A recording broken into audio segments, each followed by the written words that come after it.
Napalambot na ni Michael ang Supero Beef and Chicken. Dahan-dahan niya itong inilagay sa dog bowl.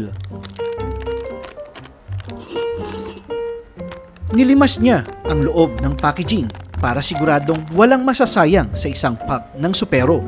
Nilamas niya ang Supero gamit ang kanyang mga kamay. Naglagay siya ng bawang para pampalakas ng immune system. Naglagay din siya ng pinaghalo-halong pulbos ng tawa-tawa, sambong, paragis at turmeric. 2 may kalakihang kurot ng pulbos para sa isang araw ay sapat na.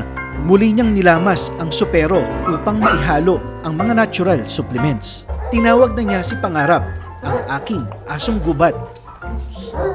Dito sa Supero, mapa local breed o imported, pare-pareho ang trato. Pare-pareho ang pagkain. Magandang araw, mga boss amo.